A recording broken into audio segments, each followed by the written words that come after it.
حسام غالي لأسباب إدارية وتأديبية، ولكن أيضا نجم يغيب النقاس وفريكوم خطيرة جدا، كرة أولى وفي فرصة وفاة تسلل خطيرة جدا، خطيرة جدا الكرة الأخيرة.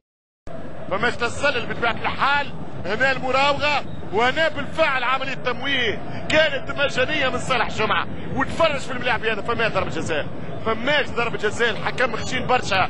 بوشعيب الأحرج هو ترجع كرة خليل بانقورا، يمشي خليل بانقورا، طلع كرة بوجاح، هو فما كونتاكت ولكن التونسي هو حد من أكثر مدرب تونسي متوج بالألقاب، كرة خطيرة وفي خطأ لفريق النادي الأهلي المصري. أكثر مدرب تتويج، هو شوف حقق 6 انتصارات 4 تعادلات، خسر مرة واحدة ضد نفريقي. يمشي بونجاح يشوط بونجاح بغداد القادم الحراش في باماكو في استاد موديبو كايتا، تمشي كرة طويلة بونجاح اوه يا بغداد. بسم الله يوسف الموابي، جول 1-0 للنجم الرياضي الساحلي، 1-0 للإيطوال، 1-0 ضربة جزاء يوسف الموابي. كرة من 11 متر ومن بينالتي لإيطوال، ويوسف الموابي يحطها على يمين شريف كرامي في الشبكة. 1 النجم الساحلي، 0 النادي الأهلي، انطلاقة جديدة في القمة.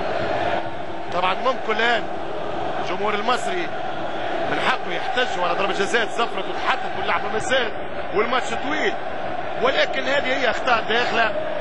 أنا متأكد كما متأكدين أن بوشعيب لو غلطت على حسن النية، ونذكروا أن العام الماضي عدي برا يا غزال برا يا غزيل، ميل يا بريكي، اضرب يا بوجاح.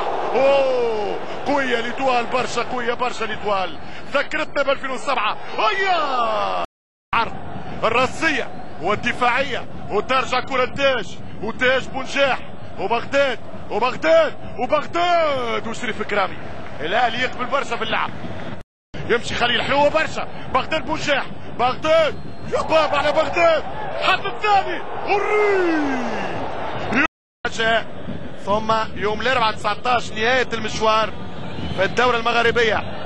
كرة خطيرة، كرة التعادل للنادي الأهلي. سيد احمد المغيربي، نرجع المباراة وخطيرة ومتعب يضيع التحت. تخرج كرة لفريق النادي الاهلي للنجم الساحلي، حلوة برشا، مرة أخرى الكرة المويبي مسالو، يعرف بوجاح ويعاودالو يا مويبي. خسارة، فرصة الهدف الثاني. يلعب الكرة صالح جمع كرة طويلة، يخرج بالبولي صعبة جدا وضاعت الكرة من متعب. آخر كرة ترجع بالراس، مهم جدا انها الشوط الأول بهذا التقدم. حذاري آخر كرة وبالبولي